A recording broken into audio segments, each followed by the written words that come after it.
Oh oh, oh oh, oh oh oh. Ha!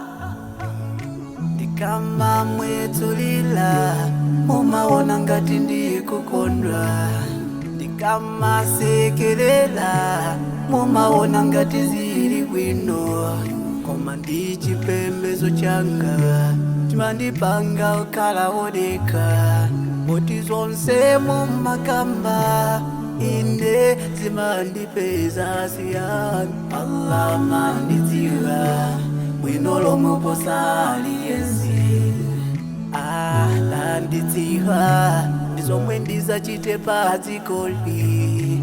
Nthawi ya mtumiki masahaba adali mundima, asadalandile chisilamu iyo adali mundima, koma atalandila chisilamu akalowa jana.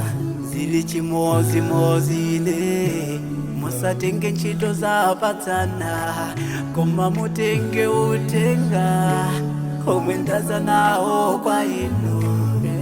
Musandiweruze iye, tose tili mucheni chimodzi, koma tiunikirane kuti tonse tikapulumuke. Sama weruza, oweruza ni Allah. Sama weruza, oweruza ni Allah.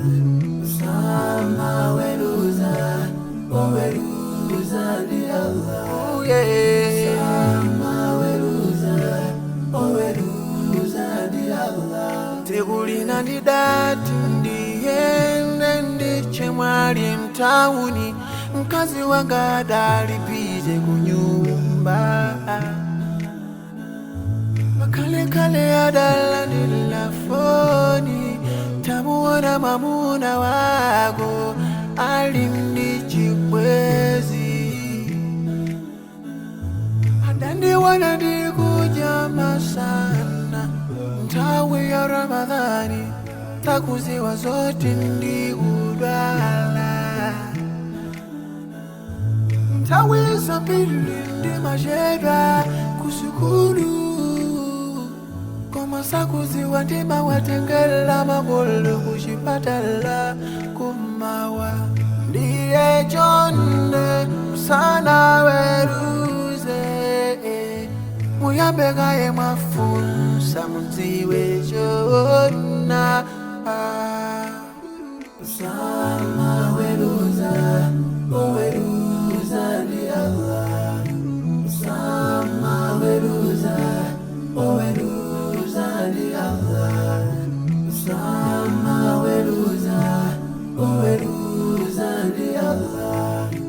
Sama weruza, oweruza ni Allah.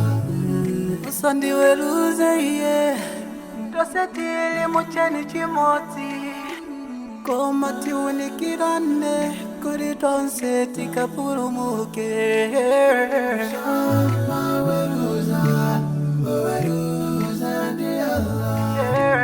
Sama weruza, oweruza ni Allah. Muyambe kaye mwafunsiwe, oweruza ni Allah. Sama weruza, oweruza ni Allah.